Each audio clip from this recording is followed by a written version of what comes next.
नमस्कार, मी विनायक पाचलक आणि think bank व स्टोरीटेल प्रस्तुत थिंक बुक्स या आमच्या विशेष कार्यक्रमात तुम्हा सगळ्यांचं मनापासून स्वागत। आज एक नवा दिवस, नवं पुस्तक आणि नवी चर्चा।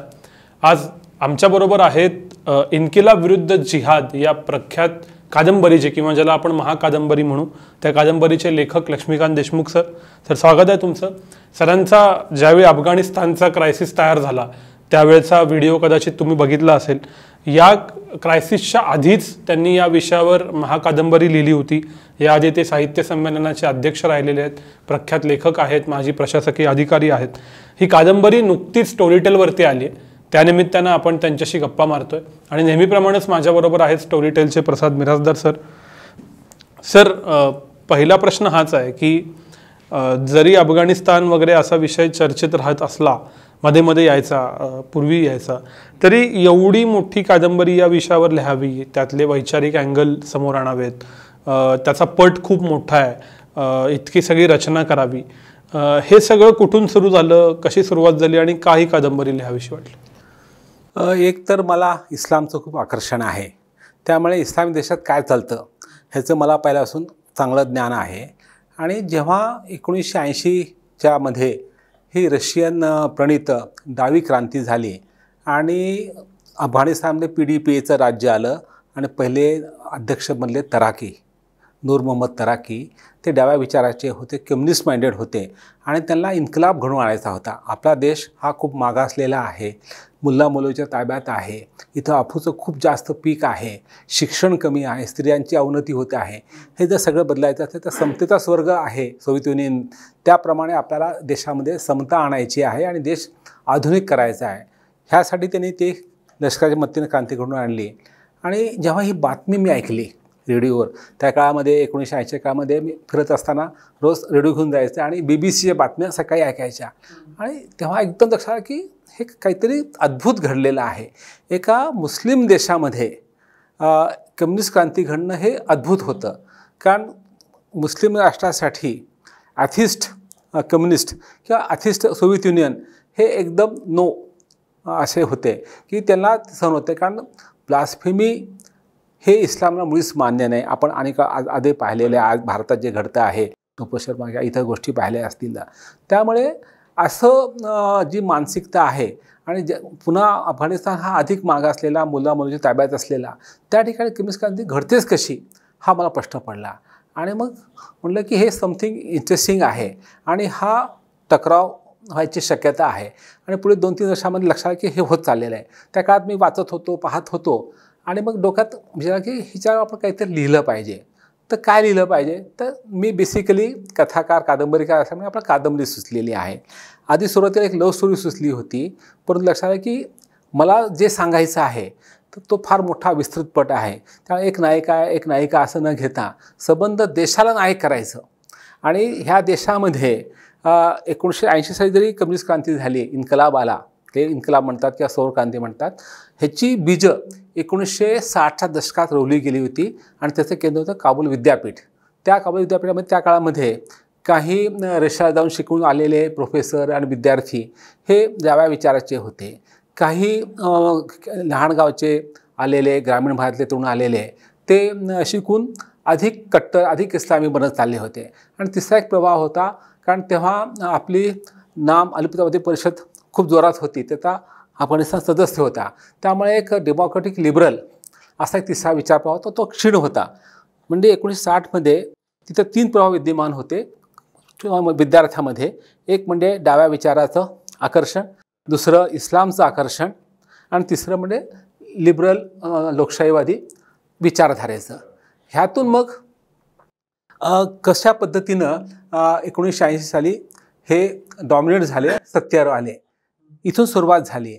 आणि मग पुढे जेव्हा तालिबान आलं 1996 साली, तेव्हा ह्यांची क्रांती विफल झाली, इन्कलाब पराभूत झाला आणि इस्लाम आधारित फॅनाटिझम मानणारे किंवा प्युरिटन स्वरूपाचे इस्लाम मानणारे तालिबान सत्तेवर आले आणि त्यांचं राजवट ही किती प्रतिगामी होती, स्त्रियांना बुरख्यात लोटणारी होती, शिक्षण बंद करणारी होती आणि एकंदरीत धार्मिक जुन्या काळचं वातावरण आलं पाहिजे ही त्यांचा जो भाग होता। मग त्यांनी बाब्यानी मूर्त्या फोडल्या हिंदू शिखा अत्याचार केले, मंदिरं फोडले, गुरुद्वारा जो होता काबूलचा भगवानचा तो त्यांनी उद्ध्वस्त केला.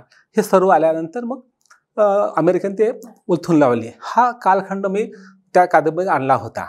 आणि ह्या कादंबरी मोठा कालखंड आहे. म्हणजे तुम्ही 1980 ते 1996 किंवा त्याच्याही आधीपासून सुरुवात केली आहे. ते कादंबरी वाचत असताना किंवा त्या स्टोरी टेलवर ऐकत असताना असं लक्षात येतं की तुम्ही जणू काही अफगाणिस्तानमध्ये गेलेले आहात आणि तिथला अनुभव घेत आहात.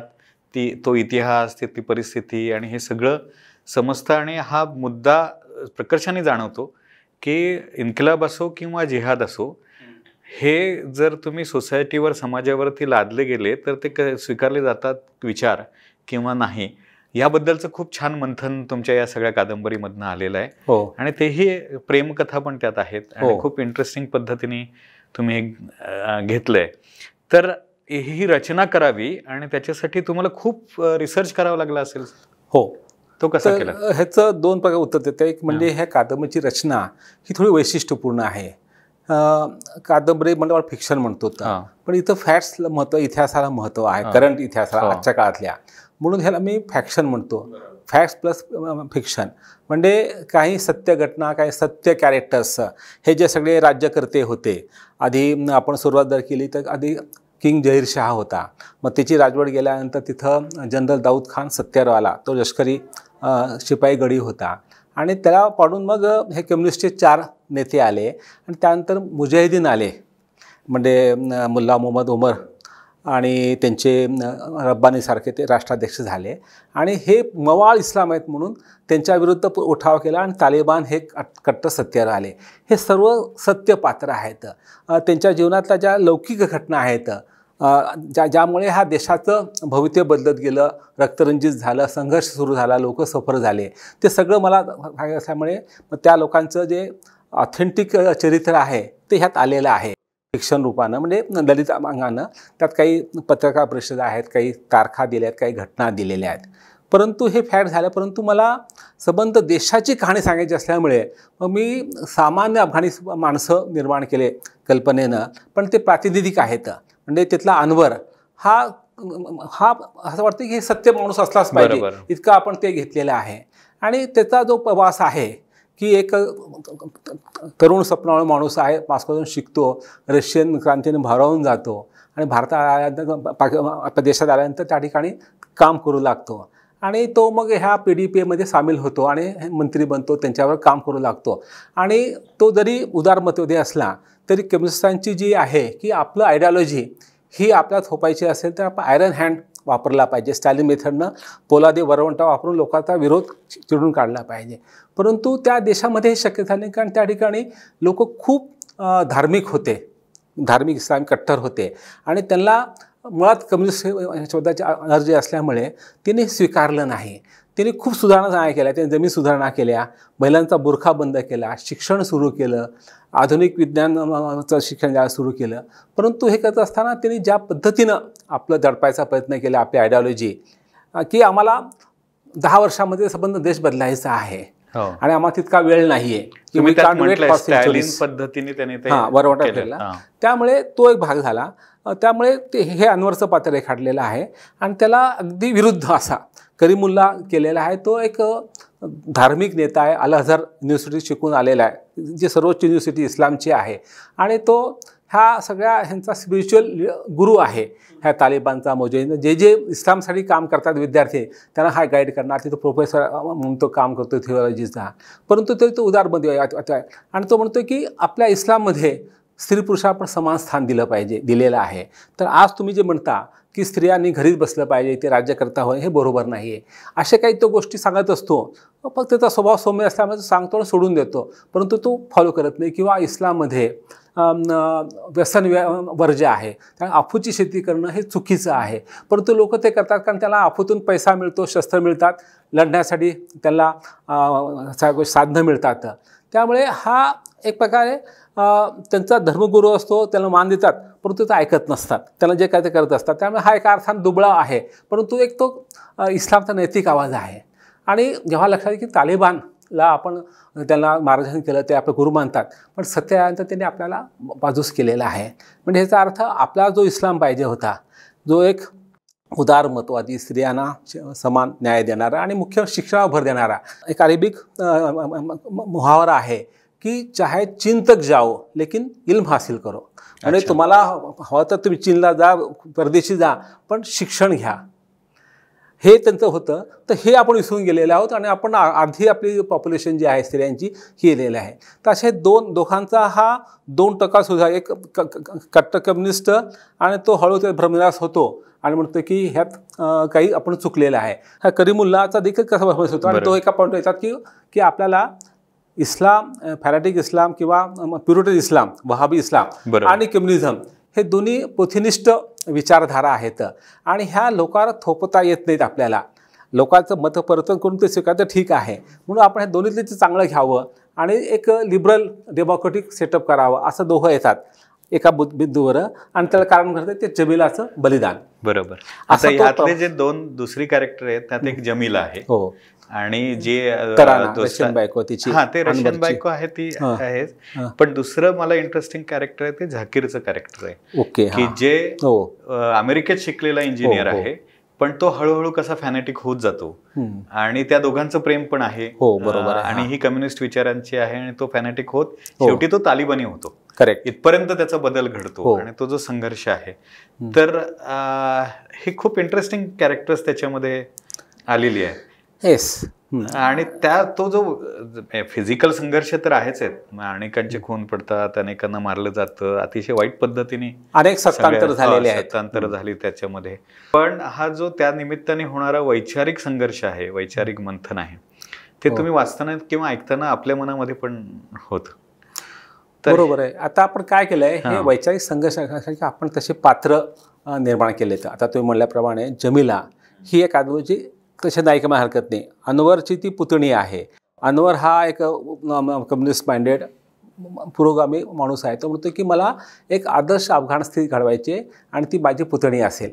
ती शायर आहे, कवयित्री आहे आणि प्रगती विचाराची आहे आणि मग ह्याच्या सहवासात ती देखील कम्युनिस्ट बनून जाते आणि मग तिचं तरी ती उदारमतवादी आहे आणि ती म्हणते मला माझी इच्छेनं मी माझं जीवनसाथी निवडेन. मग ते जीवनात झाकीर येतो. तो तिचं पुस्तक प्रकाशित करू, तो एक पब्लिशिंग हाऊसचा मालक असतो आणि मग दोघांचं प्रेम बनतं आणि तो तसा उदारमतवादी अमेरिकेत शिकलेला असतो.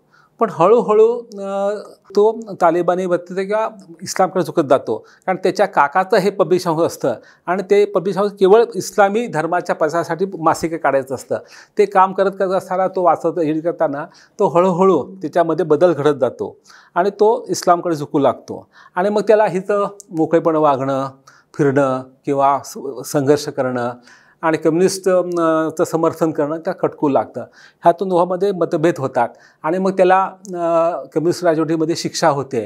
त्यामुळे तो अँटी कम्युनिस्ट बनतो. बाहेर आल्यानंतर बदल झाला असतो आणि तो पूर्णपणे कडक धार्मिक बनतो आणि तो इतका टोकाला जातो की ही मग ती ह्याच्यापासून दूर होते आणि मग ही एका परदेशी माणसाशी लग्न करते. ह्याला ते सहन होत नाही म्हणून तो तिच्यावर खोटा व्यभिचाराचा आरोप ठेवून तिला दगडाने त्याच्यामध्ये शिक्षा सोडवण्याचा प्रयत्न करतो आणि तो कादंबरीचा शेवटचा क्लायमॅक्स आहे. ती म्हणते की मी अपराध केलेला नाही, मी झिना किंवा विचार केलेला नाही आहे आणि मी आधुनिक विचार तरुणी आहे आणि मी हसत मुखात शिक्षा घेते आणि माझ्या बलिदानातून पुढील भाणी स्फूर्ती घेईल आणि आधुनिक अफगाणची निर्मिती होऊ शकेल असं म्हणून ती शहीद होती असं ते दाखवलेलं आहे. त्यातून दाखवला संघर्ष की कम्युनिस्ट विचारधारा आणि कट्टर इस्लाम किंवा प्युरिटन वहाबी इस्लाम ह्या संघर्षाचे हे दोन पात्र आपण निवडले आहेत. ते त्यांचं जीवनातले प्रसंग, काही घटना, काही चर्चा, आले अनुभव चांगले किंवा वाईट अनुभव ह्यातून ते सगळं घडत गेले आहे. म्हणजे कसं केवळ वैचारिक संघर्ष आपण दाखवला असता, चर्चा दाखवली असती तर तो निबंध झाला असता. मला कादंबरी असल्यामुळे हे दोघांचं आधी लव्ह स्टोरी, प्रेम कसं म्हणतं आणि मग ते दोघं कसे दूर कसे जातात आणि त्याचं कारण दोघांच्या मनात वैचारिक अंतर दाखवायचा प्रयत्न केला आहे. म्हणजे ही कादंबरी वैचारिक आहे परंतु मानवी अंगानं ते वैचारिक आपण घ्यायचा प्रयत्न केला. याच्यात जे तान्या पात्र येतं ते एक रशियाचं प्रतिनिधित्व म्हणून येतं, ते गुप्तहेरपण आहे. पण रशिया आणि अमेरिका या दोघांच्या शीतयुद्धामध्ये अफगाणिस्तान पूर्ण बेचिराग झाला किंवा ज्या पद्धतीने तो मोडला गेला, तर हे आंतरराष्ट्रीय हात जो आहे तर त्याबद्दल काय वाटतं? आता हे युक्रेनमध्ये पण होत आहे किंवा आपल्याकडे काश्मीरमध्ये पण आहे का? किंवा कशा पद्धतीने आंतरराष्ट्रीय ह्या सगळ्या गोष्टी प्ले करतात त्याच्यामध्ये? जगाची वाटणी दुसऱ्या महायुद्धानंतर झाली 2 गटामध्ये. एक अमेरिका युरोपचा एक गट आणि दुसरा सोव्हिएत युनियन, तेव्हाचा आता रशिया त्याचा मुख्य देश आहे. हे 2 गट होते. एक म्हणजे भांडवलशाही अर्थव्यवस्था, विचारधारा आणि मुक्त स्वातंत्र्य, बाजाराचं स्वातंत्र्य अशी विचारसरणी आहे. आणि दुसरा म्हणजे नियंत्रित अर्थकारण असलं पाहिजे आणि राज्याची सत्ता महत्त्वाची असा ह्यो भाग होता. ह्या दोघांमध्ये संबंध जगाची वाटणी झाली. सुदैवानं पंडित नेहरू, टिटो आणि नासेसारखे नेत्यांनी तिसरा गट स्थापन केला, लिप्त, जो ह्या दोन्ही गटापासून दूर राहिलं. परंतु भारताच्या दुर्दैवानं पाकिस्तान हा पहिल्यापासून नाटोत सामील झाला, अमेरिकेत सामील झाला. तेव्हा भारत सामील झाला असता भारताला शस्त्र मिळाले असते का जे भारताचा चीनकडून पराभव झाला नसता. परंतु ते आपल्या किंमत मोजावी लागली असते की आपल्याला अमेरिकेचं मांडलिक पत्करावला असा वैचारिक का होईना. तर ते पंडित नेहरूंना की भारताची जी स्वातंत्र्य चळवळ होती ती डावीकडे झुकलेली समाजवादी समर्थीची चळवळ होती आणि त्या चळवळीमध्ये अमेरिकेची भांडवलशाही बसत होती त्या काळामध्ये. तो एक मोठा भाग होता.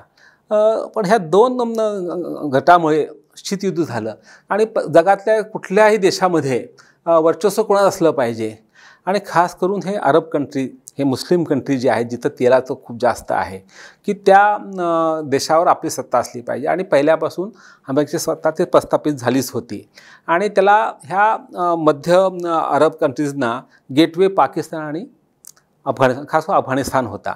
आणि त्यामुळे अफगाणिस्तान जेव्हा 80 साली क्रांती झाली तेव्हा अमेरिकेला वाटलं की हा आपल्यासाठी धोक्याचा इशारा आहे. हे जर ह्या ठिकाणी जर कम्युनिस्ट क्रांती किंवा इन्कलाब सफल झाला आणि सोव्हिएत युनियनचं प्रस्थ वाढलं तर ते आपली कोंडी करतील तेलासाठी. तोपर्यंत अमेरिकेत तेलाचा शोध तितकासा लागला नव्हता. आज ते अमेरिका पूर्ण स्वयंपूर्ण आहे, पण तेव्हा त्यांच्या सगळ्या कंपन्या, इन्व्हेस्टमेंट तिथं अरब कंट्रीज होती. आणि त्यामुळे त्यांनी म्हणलं की हे लोड वाढता कामा नये. उद्या मग ते पाकिस्तानात जाईल, मग इतर देशात जाईल आणि आपली कोंडी होऊ शकेल. मग त्यांनी पाकिस्तान त्यांचा नाटोचा असल्यामुळे सहकारी त्याच्या मदतीनं ह्या लोकांना नेस्तानाबूत करण्यासाठी प्रयत्न सुरू केला. आणि मग सोपा काय होतं की हा इस्लामिक देश आहे, मुल्ला मौलवींचा पगडा जास्त आहे. त्या मुलांना की हे कम्युनिस्ट आले, ॲथिस्ट आहेत, देव न मानणारे आहेत, ह्याच्यात तुम्ही लढलं पाहिजे, शस्त्र घ्या, पैसा घ्या, ट्रेनिंग दिलं आणि ते युद्ध सुरू झालं. आणि तेव्हापासून हा रक्तचंद सुरू झालेला आहे. म्हणजे एका अर्थानं अफगाणिस्तान हा शीतयुद्धाचा बळी आहे आणि आजही तो बळी आहे. गेले आता विचार केला तर सोव्हिएत युनियन 1980 ते 1992 पर्यंत 12 वर्ष त्यांनी आपलं सैन्य, पैसा सगळा ओतला आणि ह्यांचा सपोर्ट केला. म्हणजे रशियाने अतिक्रमण केलं का? तर माझ्या मते नाही. त्या ठिकाणी तिथल्या लोकांनी उठाव केला लष्कराच्या मदतीनं आणि मग त्यांना मदत पडली. त्याला वाटलं की आपल्याला विरुद्ध हे मुलं उठून बसल्या, त्याला आम्ही मदत करते, मग तुम्ही आम्हाला मदत केली पाहिजे, आम्ही तुमचे समविचारी पक्ष आहोत. म्हणून त्यांनी पैसा, शस्त्र आणि सैन्य पाठवलं. हा भाग झाला. आणि पण 92 साली लक्षात आलं की बा हे काही स्थिर होऊ शकत नाहीत आणि आपल्या पैसा वाया चाललेला आहे आणि आपल्या ते परवडणार नाही युद्ध, म्हणून ते माघारी गेले. आणि एका वर्षात नंतर ते ताबडतोब ते 15 झालं. तेव्हा ह्यांना असं वाटतं तालिबानला की आम्ही दुसऱ्यांदा महाग सत्तेला हरवलं. कारण 1919 साली ब्रिटिशां विरुद्ध लढून ते स्वतंत्र झाले होते. तेव्हा 1919 साली पूर्ण जगामध्ये ब्रिटिशांची सत्ता होती आणि तेव्हा त्यांच्यावर राजा म्हणून निर्णायक युद्ध जिंकलं होतं आणि स्वतंत्र झाले होते. हे पहिलं त्यांनी जगाला हरवलं, पहिल्या महासत्तेला. दुसरी महासत्ता हरली. आणि जेव्हा 2001 साली तालिबानला खतम करून अमेरिकेनं आपले लोकशाही सरकार हमीद करण्याचं स्थापन केलं तेव्हा ते लढा सुरू केला आणि म्हणलं आम्ही ह्याला पण हरवतं. आणि जेव्हा मागच्या वर्षी 2015 ऑगस्टला गेले तेव्हा त्यांनी दिलं की आम्ही तिसरी महायुद्ध हरवलेले आहे. म्हणजे त्यांचा जो एक आत्मविश्वास, संघर्षवृत्ती आणि कितीही माणसं मारले गेले तरी नवीन येणार. आणि त्यासाठी त्यांचं जे कट्टर इस्लाम, त्यांचं जे ध्येय होतं त्या ध्येयासाठी मरणारे माणसं त्याला खूप मिळत गेले, तालिबानी विद्यार्थी. त्यामुळे त्यांनी हे केलेलं आहे. पण ह्यामुळे झालं काय, त्यांनी लढा तर दिला पण त्याला गव्हर्नन्स तेव्हाही करता आलं नाही, आताही करता येत नाही. त्यामुळे मधल्या 20 वर्षामध्ये लोकशाही असताना अमेरिकेच्या मदतीनं जो काही प्रगती झालेली आहे ती प्रगती तर परत पुन्हा ठप्प झालेली आहे. आणि लक्षात ठेवा की आज अफगाणिस्तानचं सरासरी वय 18 आहे. म्हणजे तिथे 40,000 माणसं जगत आहेत कारण सगळे युद्धामध्ये मारले जातात. म्हणजे आज ह्याचा अर्थ आजचा 80% तरुण जो आहे तो ह्या 20 वर्षातला जन्मलेला किंवा वाढलेला आहे आणि त्यानं बऱ्यापैकी लोकशाही पाहिली, आधुनिकता पाहिलेली आहे. आणि त्यामुळे हा तरुण तालिबानचं हे जे प्रतिगामी सरकार आहे, मागास सरकार आहे, किती काळ सहन करेल हा मला प्रश्न आहे. हा उद्या नक्की उठाव करेल असं मला वाटतं आणि एक नवा इन्कलाब पुन्हा येऊ शकेल असं माझं आजचं प्रेडिक्शन आहे. सर, तुम्ही उल्लेख केला तशा 3 महासत्ता, या 3 महासत्तांना धार्मिक प्रेरणा किंवा त्याचं जे काही रूप तयार केलं हे हरवू शकते इतपत ताकद कुठून येते? ना त्यांच्याकडे खूप संपत्ती आहे, ना खूप असे बाबा मोठा प्रदेश आहे, फक्त धार्मिक प्रेरणा किंवा त्याचं जे काही मॅनिफेस्टेशन किंवा प्रोपोगंडा असेल हा एवढ्या महासत्तांना सातत्यानं हरवू शकतो का? याचं रूट कॉज काय? ते तर सांगतो तुम्हाला. एक तर हा देश हा टोळ्यांचा देश आहे, ट्राईब्सचा देश आहे. तिथं हाजरा, त्यानंतर ताजिक आणि पठाण असे 3-4 महत्त्वाचे धार्मिक भेद असले गट आहेत आणि तिथला जो टोळी प्रमुख असतो तिथं असतो. आणि तिथला काबूलच्या परिसरातला भाग सोडला जिथं अगदी काश्मीरसारखा बर्फ पडतो, सुंदर आहे, बाकी बराचसा वाळवंटी भाग आहे. आणि त्या लोकांना जगण्यासाठी सतत संघर्ष करावे, भटकंती करावी लागते. ते पोवेडा म्हणतात त्याला. म्हणजे कसं आपले जे ट्राईब आहेत ना आदिवासी त्याचे ते हिंडत असतात जगण्यासाठी. त्यातून त्यांचे चिवट आहे आणि त्यांची टोळी निष्ठा, सरदार निष्ठा आहे. त्याच्यात लढायचं मरायचं हे त्यांचं असते. त्यामुळे पहिल्यापासून त्यांच्यात लढाऊपणा आहे आणि पुन्हा पुढे हार मानायची नाही. त्यामुळे ज्यांनी प्रयत्न केला, ब्रिटिशांनी प्रयत्न केला आणि तो विफल झाला. कारण ते तुम्ही समजा आज हल्ला केला, त्याला हरवलं, काही दिवस माघार घेतील, पुन्हा वर्षांनी जमा करतील, पुन्हा ते करतील. म्हणजे शेवटपर्यंत ते आपलं लढणं सोडत नाहीत. आणि मग एका वेळेला असं वाटतं की आपण किती काळ ह्या ठिकाणी लढायचं. आज अमेरिकेने काय केलं, 20 वर्ष त्यांनी आपले 1 लाख सैन्य ठेवलं, इतके पैसे ओतले, इतके शस्त्र दिलेले आहेत. परंतु त्यांना ह्या 20 वर्षामध्ये 80% भागावर सत्ता काबीज करताच आली नाही. फक्त शहरामध्ये मोठ्या आणि मग हायवेवर त्यांची सत्ता चालायची, दिवसा चालायची. म्हणजे आपण किती काळ हे सहन करणार आणि कशासाठी आणि हे करून काय होणार आहे, हे लोक सुधारणारच नाहीत. अशा निष्कर्षापद अमेरिका आला आणि ते सोडून गेलेला आहे. त्यामुळे त्यांच्या हा अफगाणिस्तान हे जगातला असा एक वैशिष्ट्यपूर्ण देश आहे जिथं लोक गुलामी किंवा इतरांची सत्ता सहन करत नाही. हा त्यांचा एक DNA भाग आहे, त्यांचा लढाऊ संघर्षमय जीवनाचा भाग आहे. म्हणून ते 3ही सत्तांना एका अर्थानं पराभूत करू शकले. आता ह्यात थोडं एक्झॅग्रेशन आहे नाही असं नाही, परंतु हे खरंच आहे की 1919 साली ब्रिटिश अँग्लो अफगाण वार झालं आणि ब्रिटिशांना माघार घ्यावी लागली. पराभूत झाले का? झाले असतील किंवा नाही असं म्हणतात की आपण की बा त्याला म्हणजे आपण किती आपलं सैन्याचं रक्त सांडायचं, ही एवढी किंमत का द्यायची, तिथं काय आहे, अफगाणिस्तान आपल्या ताब्यात ठेवला पाहिजे असं तिथं काहीच नाही आहे, मग आपण वापस यावं, आपण फार किंमत द्यायची गरज नाही, म्हणून ते वापस आले, ते जिंकले गेले. Same happen with Soviet union आणि अमेरिका. पण म्हणजे ह्याला अनुषंगिक एक मुद्दा असा की अफगाणिस्तानसारखे प्रदेश यांना तेलाचं राजकारण वगळता फारशी न्यूसन्स व्हॅल्यू नाही. तर अशा वेळेला सातत्यानं होणारी युद्धखोरी, सातत्यानं होणारी म्हणजे आपण ज्याला वाईट म्हणू रक्तपात, ह्याला तिथलीच जनता कंटाळत नाही का? कारण बाकी कुणाला त्या देशाबद्दल फार काही पडलेलं नाही आहे तसं. मग तिथली जनता शांतता, समृद्धी या दिशेनं का जात नाही? नाही, प्रश्न कसं आहे का की तिथं सामान्य जनता ही मूक स्पेक्टॅटर झालेली आहे. कारण तिथं कसं टोळ्याचे सरदार असतात आणि सरदार सगळं ते त्याला सहन करावं लागतं. पहिल्यापासून मानसिकता बनलेली आहे. आता ह्या आपण आधुनिक काळात पाहिलं, 19 शतक पाहिलं, समजा 20 शतक पाहिलं, तर त्या ठिकाणी आधी तो किंग जहीर शाह होता, आधुनिक होता, प्रो अमेरिकन होता आणि त्या काळामध्ये इतकं मॉडर्न होतं जे आज लोकांना खरं वाटत नाही. हो, गेल्या वर्षी काही त्यातले फोटोग्राफ्स आले होते. येस, ते झालं. परंतु तेव्हा ते बऱ्यापैकी चाललं होतं.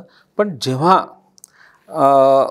हे PDPचं सरकार आलं की कम्युनिस्ट क्रांती करायची आपल्याला, तर तेव्हापासून ह्या 2 महासत्तांनी किंवा 2 गटांनी ठरवलं की आपल्याला हा आपल्यात इन्फ्लुएन्स असला पाहिजे. तोपर्यंत अमेरिकेच्या बाजूने झुकलेला होता राज्यकर्ते, त्यामुळे अमेरिका निश्चिंत होते की आपला गेटवे आहे आणि आपल्याला अरब कंट्रीचं तेल मिळू शकतं.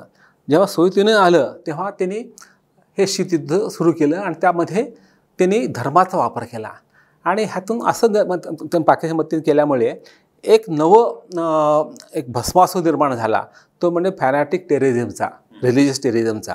म्हणजे सत्ता, हे धर्मवाद आणि दहशतवाद ह्याचं मिश्रण ते धर्माच्या नावानं, ह्याची पहिली लॅबोरेटरी खऱ्या अर्थानं आंतरराष्ट्रीय स्वरूपाची अफगाणिस्तान तयार झाली आणि आज ती जगात पसरलेली आहे.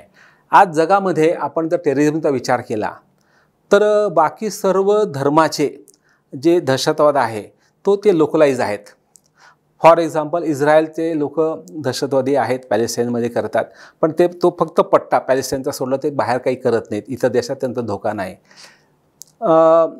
इतिहास काळामध्ये खूप लढले, खूप एक्सप्लॉइट केलं ख्रिश्चन लोकांनी, ख्रिश्चन धर्मियांनी, परंतु रेनेसन्स युगानंतर त्यांनी व्यापार आणि विज्ञानाची कास धरली. त्यामुळे आज त्यांचा जो इन्फ्लुएन्स आहे तो व्यापाराच्या बाजून अंकित करणं आणि नको असलेली राजवट बदलणं आणि आपल्या शस्त्राचे कारखाने चालण्यासाठी जगात कुठं ना कुठे युद्ध व्हायला पाहिजे म्हणून ते बिहाइंड द बॅक प्रयत्न करतात आणि असे संघ घडून आणतात, पण ते स्वतः इन्व्हॉल्व्ह होत नाहीत. त्यामुळे त्यांचं असं त्या अर्थानं टेररिझम त्यांचा देखील नाही आहे. तर तिसरा आहे तो ह्या 80 साली अफगाणिस्तान निर्माण झाला आणि त्यातून तालिबान आलं. तालिबानच्या नंतर मग प्रेरणा घेऊन अल कायदा आणि आयसिस हे निर्माण झाले आणि हे ट्रान्स बॉर्डर असे संघटना आहे, ज्याला देशाची सीमा नाही. आज जवळपास जगात 51 देशामध्ये मुस्लिमांचं बहुसंख्य आहे, बहुदेश आहेत आणि ते एका अर्थानं बाय कॉन्स्टिट्यूशन इस्लामिक देश आहेत की त्या देशामध्ये ह्या लोकांचं सिरिया घ्या, इराक घ्या, इराण घ्या, अफगाणिस्तान घ्या, पाकिस्तान घ्या, काही प्रमाणात बांगलादेश घ्या, या ठिकाणी ह्यांचं टेररिझम चालतं तेथाच्या नावाने. आणि ह्याला म्हणतो की हे इस्लामचा वहाबी जो पंथ आहे, जो म्हणतो की आपल्याला प्युअर इस्लाम पाहिजे, पैगंबर महम्मद जो पेश केला होता आणि ज्या 4 खलिफांनी तो दृढ केला होता त्याप्रमाणे आपण वागलं पाहिजे आणि त्याला खूप समर्थन मिळतं अनेक ठिकाणी. त्याला अनेक मुल्ला मौलवी अभ्यास करून सांगते की हे असंच व्हायला पाहिजे. आणि इस्लाम धर्म हा त्या माणसाचं पूर्ण जीवन वापरणारा आहे. आपला हिंदू धर्म किंवा ख्रिश्चन धर्म हा वैयक्तिक धर्म आहे, आपण घरी पाळतो, बाहेर आणत नाहीत धर्म सहसा. आता अलीकडे भारतात जे आहे ते सोडून देतात, अपवाद आहे, पण भारताची मूळ प्रकृती तशी नाही हिंदू धर्माची. पण इस्लाम हा वैयक्तिक आणि सामाजिक असं ते भेद करत नाही. म्हणजे राजकारण घ्या, समाजकारण घ्या किंवा वैयक्तिक जीवन घ्या, तिन्ही अंगाला व्यापणारा हा धर्म असल्यामुळे की त्या ठिकाणी इस्लामचं एक कडवेपणा पत्तेपणा असतं. आणि इस्लाममध्ये ईशनिंदा ही अत्यंत सिरियस बाब आहे. कुठलाही इस्लामिक माणूस मनोमन, काही माणसं नुसतं हर्ष होतील तर ईशनिंदा किंवा ब्लास्फेमी सहन करत नाहीत. आता जे चाललेलं आहे हे समर्थन नाही सांगण्याचं, पण 30 वर्षानंतर फतवा ज्यांनी काढला तो खोमेनी मरून गेला, त्याला 10 वर्षानंतर त्याच्या आज हल्ला होतो आणि त्याचं समर्थन केलं जातं अनेक देशामध्ये, अनेक संघटनाकडून की ही जी कट्टरता आहे ह्या कट्टरतेतून जगामध्ये टेररिझम वाढला आहे. आणि तो बेसिकली 10 पैकी 8 घटना 9 घटना ह्या इस्लाम प्रणित टेररिझमशी संबंधित असतात. हा जो भस्मासूर निर्माण झाला आहे टेररिझमचा, त्याची लॅबोरेटरी अफगाणिस्तान होती आणि ह्याचं पाप अमेरिकेचं आहे असं माझं मत आहे. या उत्तराच्या सुरुवातीला म्हणालो की 1960चा अफगाणिस्तान इतका प्रगत होता, फ्रीडम होतं, त्यावेळेचे फोटो आजही फिरतात. याचा असा अर्थ घ्यायचा का की इन्किलाब विरुद्ध जिहाद ही जी थीम आहे यातल्या इन्किलाबचा पण पराभव झाला, कारण कम्युनिस्ट कुठंच राहिले नाहीत इन्क्लुडिंग अफगाणिस्तान, आणि जिहादमुळेही देश आणि जग पाठीमागं जात आहे. तर इन्किलाब विरुद्ध जिहादमध्ये या दोघांचाही पराभव होऊन मग जी म्हणलं तर भांडवलशाही, म्हणलं तर अमेरिका प्रणित किंवा म्हणलं तर जी फ्री मार्केट इकॉनॉमी तीच यशस्वी ठरते आणि हे दोन्ही पराभूत ठरत आहेत, असं याचा अर्थ काढायचा का? आता ह्यामध्ये इन्किलाब पराभूत झाला आणि तालिबान सत्यावर हे दाखवलेलं आहे आणि ती ऐतिहासिक घटना आहे, फॅक्ट आहे, त्यात दुमत व्हायचं काही कारण नाही आहे. आता जिहाद हा इस्लामिक प्रणित राजवट ज्यामध्ये व्याज घ्यायचं नाही तर बँकिंग सिस्टीम कशी चालणार हा मोठा प्रश्न आहे. ते करतात आणि त्या ठिकाणी मग अनेक गोष्टी ते तडजोड निषिद्ध असल्या गोष्टी करत असतात. आणि मुख्य त्यांचं जो भर आहे की हे वेस्टर्न कल्चर हे इस्लामला पोषक नाही. मग त्यामुळे स्त्रियांनी आधुनिक शिक्षण घेता कामा नये, बाहेर पडता कामा नये, बुरखा पांघरला पाहिजे. इतकंच नाही तर त्यांना आधुनिक विज्ञानाचं शिक्षण मान्य नाही. डार्विन थिअरी ते मान्य करत नाहीत. कारण डार्विन काय सांगतं की माकडापासून माणसाचा उत्क्रांतीनं जन्म झालेला आहे. ते म्हणतात नाही, आम्ही अल्लाची लेकरं आहोत. म्हणून त्यांच्या धड्यामध्ये डार्विन थिअरी कुठे असत नाही आणि म्हणून ते आधुनिक विज्ञानाला कडे पाठ फिरवतात. त्यामुळे आज ह्या त्यांच्या वृत्तीमुळे हे पुन्हा जे मागच्या वर्षी तालिबान सत्तेवर आलं त्यांनी पुन्हा हेच केलं. त्यांनी सगळ्या स्त्रियांचं शिक्षण बंद केलं. 6वी नंतर मुलींनी शिकायचंच नाही, फक्त 5वीपर्यंत आज वर्ग चालू आहेत. युनिव्हर्सिटीमध्ये स्त्रिया बंद झाल्या, कॉलेज बंद झाल्या.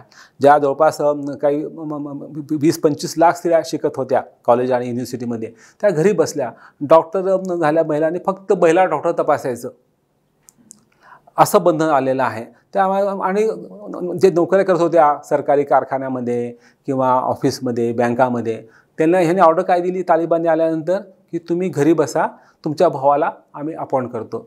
तो भाऊ शिकला असेल नसेल, पात्रता असेल नसेल, त्याला नेऊन टाकलं. त्यामुळे त्यांचं ॲडमिशन कोलॅप्स झालेलं आहे की अशामुळे आज तो देश इरिलेव्हंट झालेला आहे. परंतु माझं जे अनुमान आहे की माझं निरीक्षण आहे की या मागील 20 वर्षामध्ये पहिले 10 वर्ष हामिद करझाई होते, नंतरचे 10 वर्ष घनी होते. घनी साहेब हे 2 राष्ट्राध्यक्ष होते. आणि आज त्यांचं सहसा 18 वय पाहायचं असा आजचा बहुसंख्य तरुण जो वर्ग आहे हा लोकशाहीमध्ये जन्मलेला, वाढलेला, शिकलेला आहे. आणि त्यांच्या हातात स्मार्टफोन आहे. आज 80% मुलाकडे स्मार्टफोन आहे. ते जगाशी आज जोडले गेलेले आहेत. आणि अशा परिस्थितीत ते किती काळ तालिबानचं हे रिग्रेसिव्ह राजवट सहन करतील हा प्रश्न आहे. तर हे उद्या तरुण पेटून उठले आणि त्यांना वाटतं की हे बरोबर नाही, आपलं भवितव्य हे खेळत आहेत, तर नवा इन्कलाब यायला वेळ लागणार नाही. त्यामुळे नवा इन्कलाब प्रागतिक, मग तो भांडवलशाही प्रधान असेल का समाजवादी रचनेचा असेल किंवा ह्याचा लिबरल लोकशाहीवादी असेल, हा पुढला प्रश्न आहे. परंतु ही राजवट फार काळ सस्टेन होईल असं वाटत नाही. आणि जर ती राहिली समजा तर जग त्याच्याकडे पाठ फिरवेल. आजच जगासाठी इरिलेव्हंट झालेले आहेत. आज 1 वर्ष होऊन गेलं तर एकाही देशाने त्या मान्यता दिलेली नाही आहे. त्यामुळे आर्थिक मदत नाही, देवाणघेवाण नाही, टुरिस्ट जाणं येणं नाही, बाकीचे जे सिविक इंटरेक्शन्स त्या देखील थांबलेल्या आहेत. त्यांच्या टेलिव्हिजनवर फक्त पुरुष दिसतात, तर कोण पाहणार टी व्ही, हाही प्रश्न आहे ना.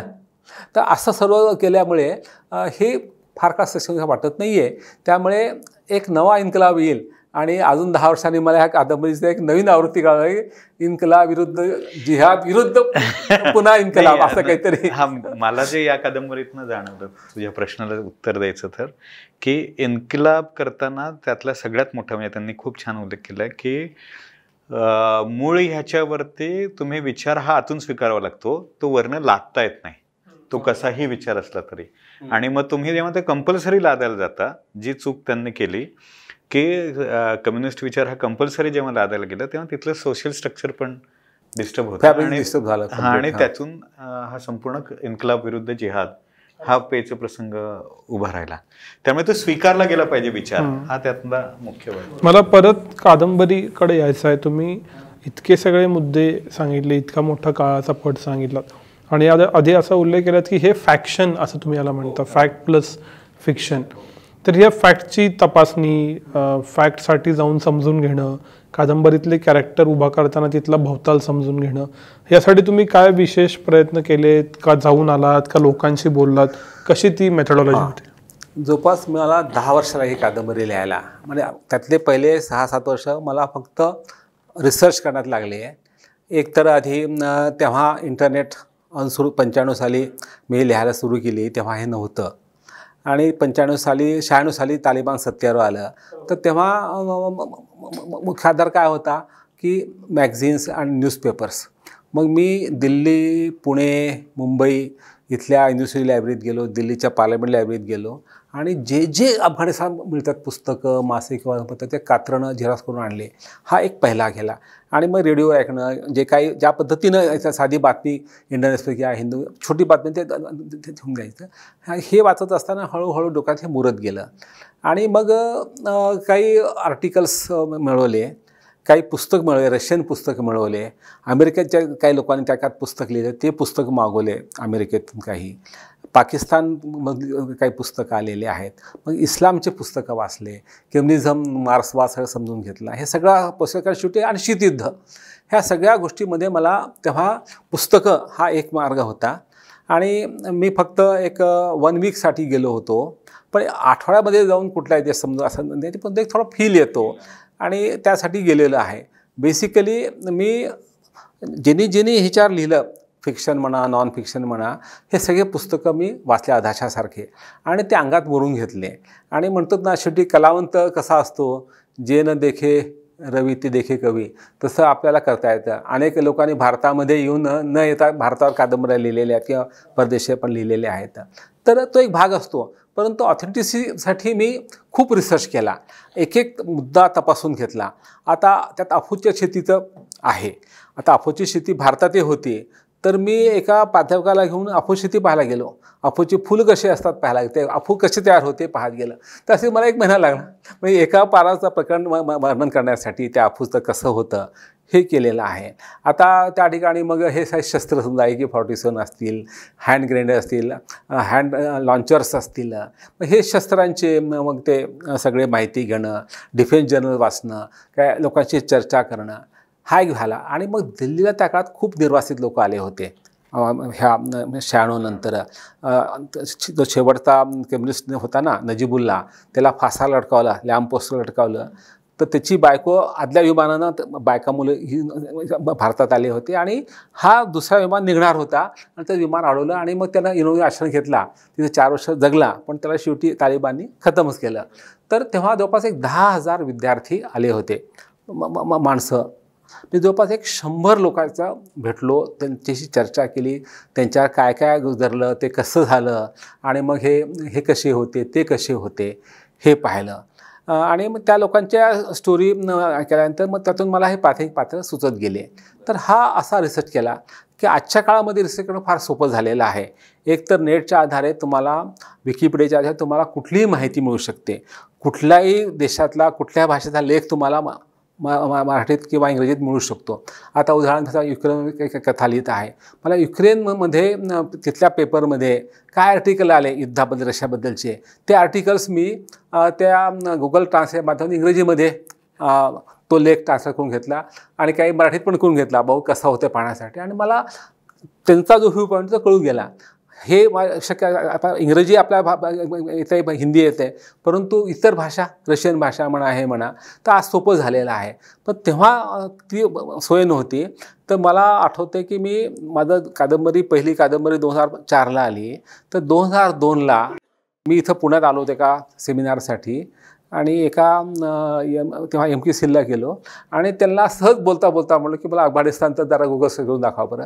आणि त्यांनी ते केलं. 50-50 साईट आल्या आणि त्यातले मी 4 आर्टिकल रँडमली डाउनलोड केले. मला इतकं भारी वाटत होतं, अरे बाबा किती सोपं झालं हे, तर आधी असं किती बरं झालं असतं. आज मला लिहिताना आंतरराष्ट्रीय विषयावरचे, मी काश्मीर लिहितो आहे, अक्षरशः माझ्याकडे किमान एक मी 2000 लेख मी डाउनलोड करून ठेवलेत माझ्याकडे. अतिशय रिसर्च, PhD स्कॉलर केलेले, इतर गोष्टी केलेल्या आहेत. यूट्यूबवर तुम्हाला प्रत्येक युद्धाची हे कळतं, तुम्हाला त्या गोष्टीचे इंटरव्ह्यू कळतात, कोण बोलला होता, जनरल मुशर्रफ कसा बोलला ते आपलं वाचता येतं. त्याची बॉडी कशी होती, तो देश कसा होता, सिंधू नदी कशी होती, झेलम नदी कशी होती, हे आपल्याला पाहता येतं आणि बऱ्यापैकी आकलन होऊ शकतं. आता प्रत्यक्ष पाहणं आणि तरी पण ते महत्त्वाचं आहे, पण सेकंड बेस्ट सबस्टिट्यूट हे आहे. आणि त्या दृष्टीकोनातून रिसर्च बघा, ह्यामुळे मला साधनाची पुस्तकं, पहिल्यावरती मी 150 पुस्तकाची यादी दिली होती की मी वाचलेले होते आणि त्यातले 90% इंग्रजी पुस्तकं होते. आणि 5-6 पत्रकार जे भारताचे पाकिस्तानला गेले होते, अफगाणिस्तान गेले होते, त्यात वेदभाषा वैदिक आज इथे आहेत, त्यांच्याशी मी 2दा-3दा सविस्तर चर्चा केली. कुलदीप नायरशी मी 2दा त्यांच्या घरी जाऊन एक एक दिवस बसून माहिती घेतलेली आहे. शेखर गुप्ताशी माझी चर्चा झालेली आहे. अशा अनेक लोकांशी मी चर्चा केली आणि अफगाणिस्तानचे 101 माणसं तिथल्या एम्बेसीच्या ऑफिसरशी चर्चा केलेली आहे. आणि मला नजीबुल्लाची बायको पण 10 मिनटं भेटली. अरे वा. आज ती हयात आहे, दिल्लीला राहिलेली आहे. तर हे काम आहे. त्यामुळे माझं अफगाणिस्तान बॉन्डिंग झालं आहे. आता सध्या अफगाणिस्तानचे अनेक मुलं आहेत, त्यातल्या 5-6 मुलांचं माझं खूप चांगले संबंध आहेत. आजही बोलत असतो मी. हां, त्यामुळे कसं एक माझं बॉन्डिंग झालं. माझ्या डोक्यात माझ्या विचारामध्ये अफगाणिस्तान आहेच आहे. जसं आज काश्मीर आहे तसं हे घुसलेलं आहे. तो लोक जाणार, त्यामुळे अफगाणिस्तान माणूस भेटला किंवा आनंद होतो. त्यामुळे रिसर्च करताना खूप अडचणी आल्या, परंतु धमचाकही झाले. परंतु तरी देखील एक असं वाटतं की आपण इतक्या ऑड प्लेसमध्ये रिसर्च केलं. तुम्हाला सांगतो, इथं JK लायब्ररीत गेलो होतो पुण्याला, आणि तेव्हा एक एशियन एज नावाचं एक मासिक निघायचं. ते दरवर्षी जानेवारीमध्ये मागच्या वर्षभरात एशियन कंट्री काय काय घडलं ह्याचा एक मोठा 10-15 लेख राहायचा. तर मी 1960 पासून ते 1995पर्यंतचे अंक शोधून काढले. त्यातले अफगाणिस्तानचे सुरुवात ABC अफगाणिस्तान होते, तर तेवढे लेख झिरॉक्स करून घेतले. जवळपास तो 2000 पानाचा मजकूर मला ते 8 दिवसात केला. आणि ते असं खूप रद्दीतमध्ये टाकलं होतं. ते डिस्पोज करणार होते. त्या धुळीत बसून मी काढलं, शिंका घेत हे करत. परंतु जेव्हा मला इतका आवाज मिळाला की त्या वर्षात काय घडलं महत्त्वाच्या घटना, मग मी काय केलं, ते लिस्टिंग केलं की 60 पासून ते 95पर्यंत काय काय घटना घडल्या. आणि मग त्या घटनाच्या एक संगती लावून मला जे द्वंद्व म्हणायचं होतं, इन्का विरुद्ध जिहाद, ह्या द्वंद्वाभोवती त्याची मांडणी केली. आणि मग त्यातून फिक्शनल कॅरेक्टर घेतले. आणि मग ह्या रिअल कॅरेक्टरचे ते सहप्रवासी आहेत, वैचारिक म्हणा, संबंध आलेले आहेत, त्यांच्याबरोबर काम केलेलं आहे किंवा ते अफेक्ट झालेले आहेत त्यांच्या त्या गोष्टीमुळे, असं तर करत गेलेलं आहे. आणि मग ह्या काळामध्ये बऱ्याचशा कहाण्या आल्या होत्या. दगडात ठेचून बायकांना मारलं, कोणी महिलांनी बुरखा घातला म्हणून तिला ते तोंडात ॲसिड फेकलं गेलं, की पुरुषांनी दाढी ते दाढी त्यांनी केली होती म्हणून त्याला शिक्षा केली, टाकलं की जोपर्यंत ती दाढी वाढणार तोपर्यंत तेव्हा सोडणार नाही. तुझ्या कपाळाला ते पंचनामा पडत नाहीस, ते कपाळ खून दिसत नाही, तू महिनाभर तोगा राहून पंचनामाजी पडत, आणि जोपर्यंत तुझ्या कपाळात खून येणार नाही ती जमीन टेकल्याची तोपर्यंत सोडणार नाही. अशा गोष्टी देखील येत गेल्या. ह्या सगळ्या गोष्टीचं मी कुठे नोंद घेत आहे लेखक म्हणून, की मला मानवी अंगानं वाटलं की हे महत्त्वाचं आहे. बरोबर. कारण शेवटी मी दाढी नाही केली मला शिक्षा होणार असेल तर माझी मानसिकता काय असेल हे आपण विचार केला पाहिजे. किंवा बुरख्यामध्ये चष्मा आहे, कमी अधू दिसते नजरेला, आणि बुरखा जे सक्ती आहे, आणि मला चालताना बाहेर काही दिसत नाही, अंधुक दिसतं, मी अडखळते, मी बाहेर कशी जाऊ, हा एका महिलेला प्रश्न पडला. ते ह्यामध्ये तो संदर्भ आलेला आहे. तर अशा अनेक बारीक बारीक गोष्टी, ते कसं आहे हे सांगू, हे फार हॅपॅजार्ड पद्धत असते की केव्हा काय सुचेल लिहिताना, हे सगळ्या गोष्टी मनात कुठेतरी रजिस्टर होतच असतात. आणि मग लिहिताना ते त्यातलं बरोबर नेमकं येतं, असं माझा अनुभव आहे. की मी काही असं खूप ठरवून आधी घोटी लिहित नाही, मी सलग लिहित सुद्धा जातो. ही कादंबरी सांगतो इतकी मोठी लिहिली, 900 पानाची, पहिली दुसऱ्यावरती 700 पानाची. हे लिखाण केल्यानंतर फक्त टाईप झाल्यानंतर दुरुस्त केलेत, म्हणजे त्यात पुन्हा रीरायटिंग सेकंड थर्ड शक्य केलं नाही. ती माझी पहिल्यांदा पद्धत नाही. मला वाटतं मी पहिल्यांदा ज्या लिहितो त्यापैकी खूप वेळ घेतो रिसर्च करण्यासाठी. लिहिल्यानंतर फक्त थोडंफार ग्रॅमॅटिकल मिस्टेक, थोडंफार कमी जास्त, एक 10% ॲडिशन होते आणि अंतिम होते माझं. राईट. नाही, म्हणूनच हे एवढा मोठा रिसर्च या कादंबरीमध्ये आहे. त्याच्यामुळे एक अफगाणिस्तानबद्दलचं सगळा एक पॉईंट ऑफ व्ह्यू तुमचं तयार होतं ते वाचत असताना, ऐकत असताना. आणि म्हणूनच सदानंद मोऱ्यांनी याच्याबद्दल खूप छान उद्गार काढलेत की मराठीमधली एक अतिशय महत्त्वाची अशी कादंबरी आहे, आणि आंतरराष्ट्रीय संबंधांबद्दल लिहिणारं तर आपल्याकडे कोणी नाहीच आहे. ही त्या अर्थानं मध्ये मी अभिमान सांगू इच्छितो की हे दुराभिमान नाही, पण सांगतो की मराठीमध्ये ही पहिली आंतरराष्ट्रीय विषयाची कादंबरी आहे. कोणी मला दाखवायच्यापेक्षा एक रणांगण कादंबरी, ती रणांगण कादंबरी दुसऱ्या माझ्याची लव्ह स्टोरी आहे. ती युद्धाची समग्र कहाणी नाही, हे एका संबंध देशाच्या रक्तरंजित इतिहासाची कहाणी. ह्याचा नायक खऱ्या अर्थानं अनवर नाही किंवा जमिला नाही, तर अफगाणिस्तान हा देश आहे. आणि त्यात त्यांनी असंही छान म्हटलं की ही जर इंग्रजीत आली असती तर त्याचं खूप जास्त कौतुक झालं असतं. नाही तर सुदैवानं आता ती कादंबरी ह्यावर्षी मुंबईच्या स्टोरीमध्ये येत आहे, आणि त्यांनी देखील सोशल मार्केटचा एक मोठा प्लॅन आखलेला आहे. आणि त्यांच्यामध्ये की ही कादंबरी आम्हाला संबंध जगात पोहोचवायची आहे, तर त्यांना आता ते प्रयत्न, मला खात्री की लोकांपर्यंत ते व्यवस्थित मार्केटिंग झालं तर लोकांना ती कादंबरी आवडेल. कारण असे समग्रतेनं कादंबरी आपण आली, आपण कादंबरी बऱ्याच आली इंग्रजीमध्ये आहे, परंतु त्या विशिष्ट घटनेपुरती आहेत. काही ट्रेन हा कादंबरी आहे किंवा अन्य कादंबऱ्या आहेत, त्या एक प्रसंग, एक घटना, एक कॅरेक्टरभूती आहेत, एक विशिष्ट कालखंड आहे. पण संबंध आयडिओलॉजीचा जो संघर्ष आहे तो ह्या आलाय समग्रपणे. मला वाटतं हा त्याचा USP आहे. येस, अरुण साधूंनी खूप छान उद्गार काढलेत की मराठीमधली एक महत्त्वाची कादंबरी आहे जी प्रत्येकाने वाचली पाहिजे. आणि आता एक मी निश्चितपणे इथे सांगतो की एवढी मोठी कादंबरी पाहिल्यानंतर अरे आपण हे केव्हा वाचणार असा ज्यांना प्रश्न पडलाय त्यांना निश्चितपणे ही कादंबरी ऐकायला खूप छान वाटेल. आणि ती अजय पुरकरांनी वाचलेली आहे आणि त्याच्यामुळे ती इतकी छान झाली आहे, फार सुंदर वाचलेली आहे. मी पण स्टोरीबद्दल धन्यवाद देईन की अजय पुरकरांनी, त्यांचा अतिशय दमदार आवाज आहे, चांगले अभिनेते असल्यामुळे त्यांच्या आवाजाला मॉड्युलेशन चांगलं आहे. त्यामुळे त्यांच्या भारदस्त आवाजामध्ये हे ऐकणं हा एक खूप छान अनुभव आहे. जवळपास 25 तासाची रेकॉर्डिंग झालेलं आहे. परंतु आपण कार प्रवासात घंटा 2 घंटे ऐकलं, महिन्यावर तुम्हाला आरामात ऐकता येईल आणि एक वेगळा फील होईल. कसं म्हणतो ना, मराठी कादंबऱ्याचा विषय हे आपल्या महाराष्ट्रात जातच नाहीत. आपले मराठी लेखक केव्हा राष्ट्रीय आंतरराष्ट्रीय होणार असं प्रश्न पडतो. तर अशा वेळी मी कादंबरी लिहिली असताना की मराठी वाचकांनी ह्याचं स्वागत करावं अशी माझी अपेक्षा आहे. कारण मी जी मेहनत केलेली आहे, जे वेगळा विषय मांडायचा प्रयत्न केलेला आहे तो लोकांपर्यंत पोहोचावा. जे वाचतात त्यांना खूप प्रभावित होतात. काल परवा एका ट्विटर सांगितलं एका माणसानं की मी ही कादंबरी 3 वेळा वाचली सलग ह्या कोविडमध्ये काळामध्ये.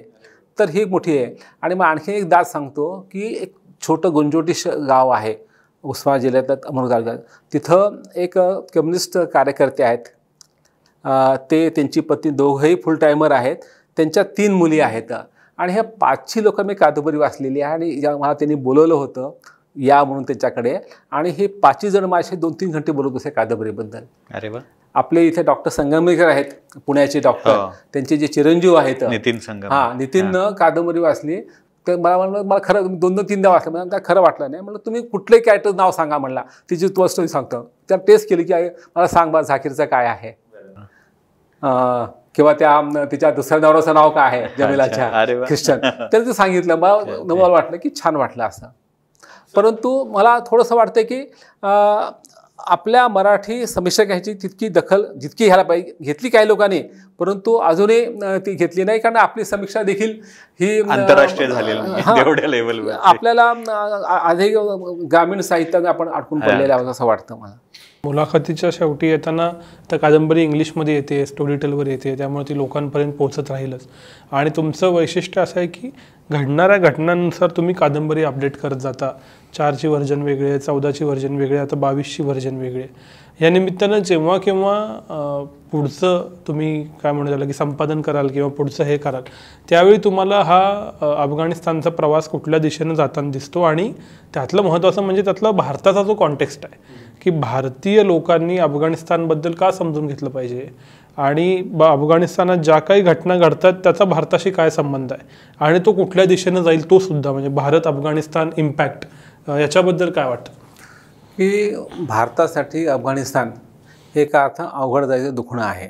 कारण 99 साली भारताचं जे विमान पळून नेलं ते कंधारला उतर गेलं आणि मुल्ला मोहम्मद अझहरला सोडावं लागलं. आणि ती फार मोठी नामुष्की होती. आणि त्यामध्ये पाकिस्तानबरोबर तालिबानचा फार मोठा रोल होता. ही पहिली जखम. दुसरं, भारताचं अगदी पुराणकाळाचा संबंध आहे. आजचं कंधार हे गांधार देश, गांधारीचा देश म्हणून आपल्या भारतासाठी महत्त्वाचा आहे. आणि तिसरं म्हणजे तिथल्या ज्या बामियांच्या बुद्धमूर्त्या होत्या, जे वळहेळीला त्या विध्वंस झाल्या. ह्या 3 गोष्टीमुळे, आणि मुख्य म्हणजे अल कायदा, आयसिसचं त्या ठिकाणी खूप प्रभाव आहे. आणि भारताला हा मोठा धोका आहे ह्या फॅनाटिक इस्लामिक टेररिझमचा, की ह्या कट्टर इस्लामासाठी अमेरिका, इस्रायल आणि भारत हे 3 शत्रू मानले जातात. आणि ह्या 3 देशासाठी, आणि भारतामध्ये एक 20% मुस्लिम लोकसंख्या असल्यामुळे आणि सध्याच्या धार्मिक ध्रुवीकरणाच्या राजकारणामुळे मुस्लिम लोक काही प्रमाणात मार्जिनाइज होत चाललेले आहेत. आणि ह्यातला काही जरी टक्केवर जर टेररिझमकडे वळला तर भारतासाठी खूप मोठी समस्या होणार आहे. म्हणून आपल्याकडे इंटरनली आपल्याला मुस्लिम लोकांशी बंधुत्वानं वागलं पाहिजे. लिव्ह अँड लेट लिव्ह म्हणजे आपली मूळची संस्कृती केली पाहिजे, हा एक भाग आहे. आणि अफगाणिस्तानशी आणि अरब कंट्रीशी आपले संबंध खूप चांगले असले पाहिजेत. आणि हे करत असताना भारतामध्ये लोकशाही असून देखील आपण मुस्लिमांवर अन्याय करतो असं होता कामा नये, हे आहे. आणि हे का केलं पाहिजे की ISISचा आजही भारतामध्ये फारसा प्रभाव नाही, अल कायदा प्रभाव फारसा नाही आहे, एक काश्मीरचा भाग सोडला तर हा भविष्यात होऊ शकतो. हा धोका आपल्याला नजर अडकून चालणार नाही आहे. म्हणून अफगाणिस्तानचा आपण अभ्यास केला पाहिजे. आणि दुसरं म्हणजे आपण गेल्या 20 वर्षामध्ये अफगाणिस्तानमध्ये जे विकासाची कामं केलेली आहेत त्याची आता जाणीव त्यांना झालेली आहे.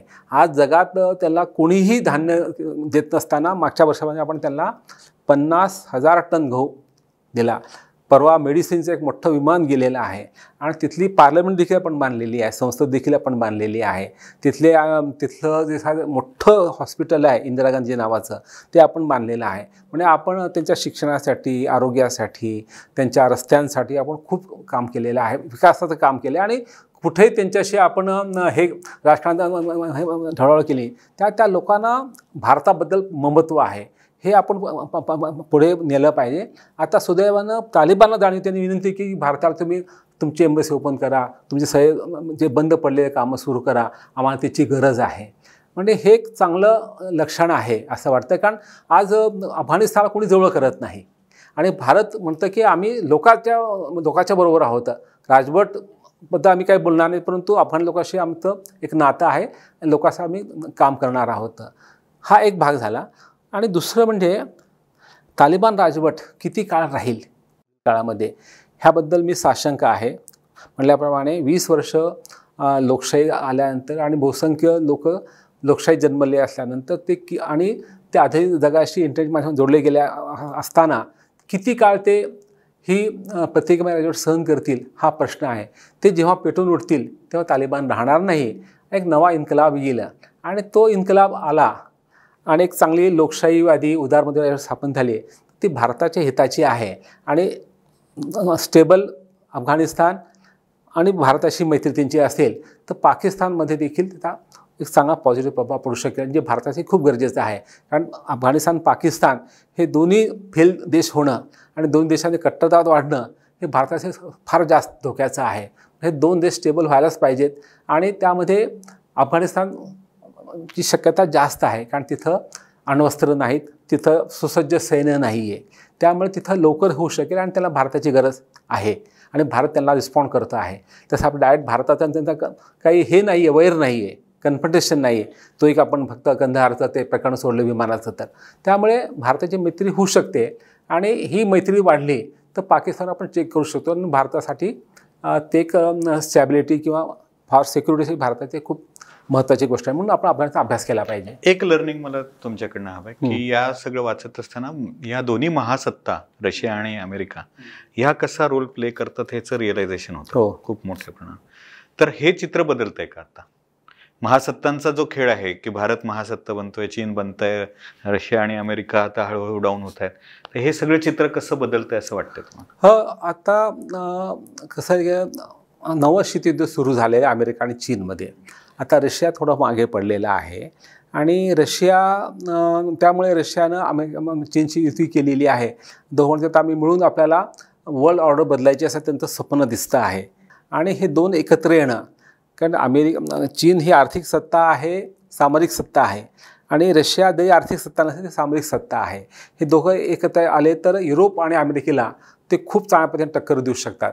त्या नवं शीतयुद्ध ऑलरेडी सुरू झालेलं आहे. ह्याचं एक कारण म्हणजे चीनला वाटतं की आता आपली वेळ आलेली आहे आणि now we can exert our influence आणि आपल्या टर्मवर जगानं वागलं पाहिजे. अशामध्ये आपलं वर्चस्व राहिलं पाहिजे. इव्हन भारतानं देखील आपल्या टर्मवर व्यवहार केला पाहिजे. म्हणजे थोडक्यात ते आपलं वर्चस्व मान्य केलं पाहिजे. भारत मान्य करू शकत नाही, करणार नाही, जपान करू शकत नाही, करणार नाही. त्यामुळे हे संघर्ष वाढणार आहे. आणि त्यामुळे अमेरिकेचं जाणीव आहे की आपल्याला चीनला रोखायचं असेल तर आपल्याला भारताची मदत घेणं आवश्यक आहे. कारण चीनची प्रत्यक्ष मुकाबला युद्धाचा प्रसंग आला तर तैवान करू शकणार नाही, जपान करू शकत, फक्त भारत करू शकेल, ही त्याला जाणीव झाली आहे. त्यामुळे क्वॅडचं आपण निर्मिती केलेली आहे. I2U2 म्हणजे अमेरिका आणि सौदी अरेबिया, अरब इमिराती आणि भारत आणि इस्रायल असा आपण तो एक नवा केलेला आहे. असे अनेक गट तयार झाले. इंडो पॅसिफिकमध्ये आपल्याला तो पूर्णपणे मुक्त पाहिजे व्यापारासाठी, ह्यासाठी प्रयत्न चाललेला आहे आणि ह्यासाठी भारताची त्याला गरज जास्त आहे.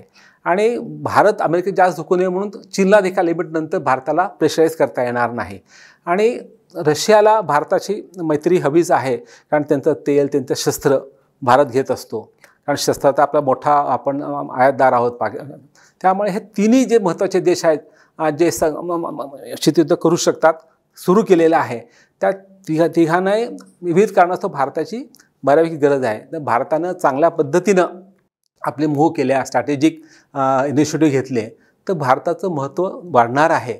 आणि त्या प्रमाणामध्ये भारताचं ह्या शीतयुद्धामुळे आपला फायदा होईल की मागच्या शीतयुद्धामध्ये आपण अलिप्त राहिल्यामुळे आपला फायदा झाला नाही. आपण एक गट जॉईन केला असता काहीच फायदा झाला असता. आज कुठला गट जॉईन न होता सर्वांशी आपण मैत्री ठेवून आज बदललेला आहे. आज त्याची गरज नाही आहे. आज आपण अमेरिकेची मैत्री करत असताना देखील आपण क्षेपणास्त्र घेतो रशियाकडून आणि चीनशी देखील युद्ध चालू असताना देखील आपलं आयात निर्यात चालूच आहे. त्यामुळे आज व्यापाराचं महत्त्व आहे आणि एक देश दुसऱ्या देशाच्या विरुद्ध आहे म्हणून आपण संबंध ठेवायचा नाही असं न करता आपण सही ठेवू शकतो. तर आणि आज भारताचं त्या अर्थानं जे धोरण आहे परराष्ट्र धोरण हे बऱ्यापैकी प्रॅक्टिकल आणि यशस्वी होताना दिसत आहे. त्यामुळे पुढील काळामध्ये भारताची प्रगती जर आर्थिक आपण विकासाचा कायम ठेवला तर आपण निश्चित पुढे येऊ शकतो. पण आर्थिक विकास जर फारसा झाला नाही तर बाकीचं महत्त्व वाढून देखील भारताला त्या अर्थानं सुपर पॉवर किंवा विकसित देश म्हणता येणार नाही. सर, तुमचे खूप खूप आभार. एकाच वेळी पुस्तक, अफगाणिस्तान, इतिहास आणि त्यामुळं परराष्ट्र संबंधांचा अभ्यास आणि विवेचन अशी सर्वार्थानं 360 डिग्री चर्चा आज करता आली. तुमच्या स्टोरीटेलवरच्या ऑडिओ बुकला आणि येऊ घातलेल्या इंग्लिश पुस्तकाला सुद्धा थिंक बँक आणि स्टोरीटेलकडून खूप खूप शुभेच्छा. आजच्यासाठी इथंच थांबूया. धन्यवाद. नमस्कार.